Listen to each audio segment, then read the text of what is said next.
There is a particular kind of silence that only appears when you're alone for long enough. And it's not the absence of noise, but rather the absence of performance. It's the quiet that arrives after the body stops anticipating interruption, and the nervous system realizes that it does not need to brace itself. And in that silence, something very subtle begins to speak. And most of us are never actually taught how to stay long enough to actually hear it. The moment we step back into the world, this voice becomes faint. And it doesn't disappear, it's more like it gets drowned out. The world is loud in a very specific way. It doesn't scream, it repeats rather. Repeats expectations, categories, labels, roles. It offers reassurance in exchange for compliance. It promises safety, but only if you agree to resemble something familiar.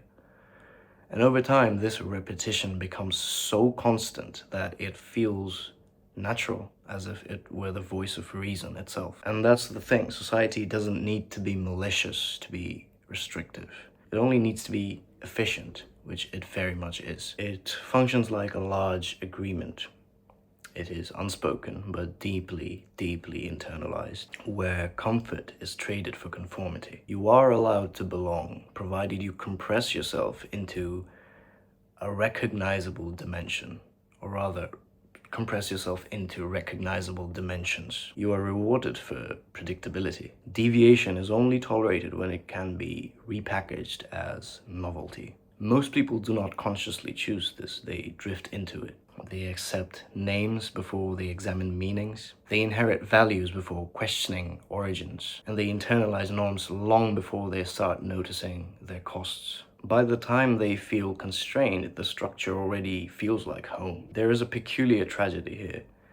The same society that praises originality often discourages the solitude required to discover it. It celebrates creators while discouraging the conditions that create creators. It admires authenticity but prefers consistency. It values expression, provided it fits within existing language. Solitude is misunderstood. It's framed as isolation, withdrawal, avoidance. But true solitude is not the absence of others, it is the absence of influence. It is the moment when your nervous system no longer calibrates itself against expectation. It is where you stop subconsciously rehearsing explanations for all of your thoughts. In solitude, you are no longer required to be legible.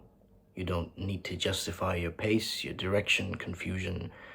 This is where the quieter intelligence begins to surface. Not intellect, but logic. Something more primordial. The problem is that this intelligence does not speak in polished sentences. It speaks in unease, attraction, resistance, in a sense of alignment that can't really be defended in debate. And because it cannot be easily articulated, it is often dismissed. We trust what we can explain. We distrust what we can only feel. And over time, this creates a strange inversion.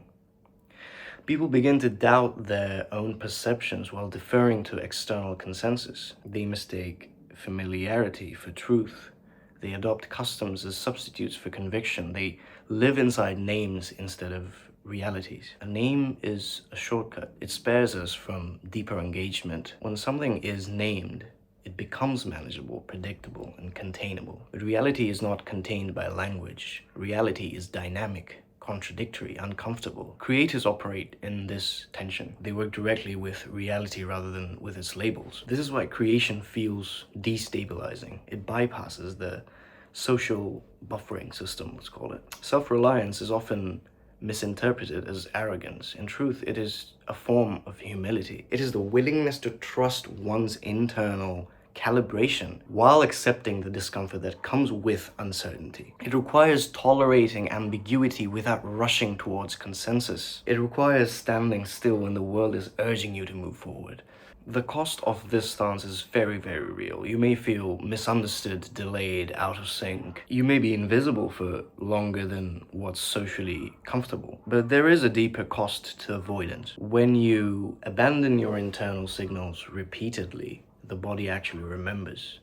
It manifests as restlessness, resentment, as a vague sense of living slightly off-center. People often describe this feeling as anxiety or burnout, but at its core, it's misalignment. A life lived in compliance with external rhythm while ignoring internal tempo. What makes this especially difficult is that conformity is rewarded immediately. Approval is fast, belonging is reinforced, and stability it's just promoted. Self-trust, by contrast, offers no guarantees. It only offers coherence. And coherence does not always look impressive from the outside. It may look slow, uncertain, unconventional, but it does feel unmistakable from the inside. There's less friction, less performance, less internal negotiation. And this is why solitude is essential. And this is why solitude is essential. And we're talking about periodic return, not permanent withdrawal. Return to the place where your nervous system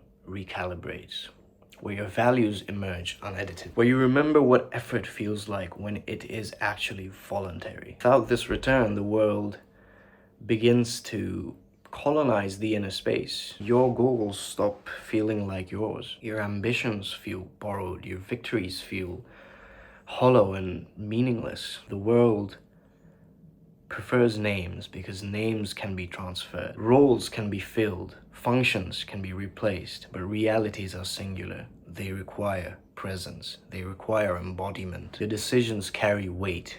Your refusals gain clarity.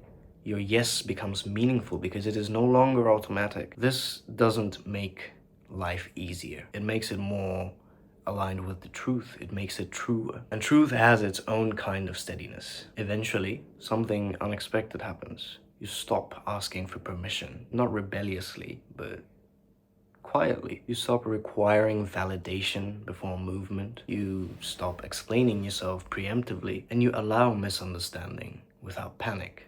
Because you realize that the only way to understand is to start from not understanding. And that's the moment many people fear. Because it feels like standing without scaffolding, but it is also where strength becomes endogenous. It comes from inside. It comes from within you rather than from reinforcement. The world will continue to offer you names, titles, identities, frameworks, and some of them will be useful, but none of them should replace your internal compass. The voice you hear in solitude never disappears. It only waits for you to return. And every time you do return to it, even briefly, it grows more and more familiar, less dramatic, more trustworthy. This is not about withdrawal from society. It's about participation without surrender. In a culture that rewards conformity, maintaining inner coherence is an act of quiet resistance. It's steadiness. And if you can do that, if you can return to yourself repeatedly without apology, then the world does not get to decide who you are. And if you can do that, if you can return to yourself repeatedly without apology, then the world doesn't get to decide who you are. It only gets to meet you. Good luck. You have a lovely day. I'm rooting for you.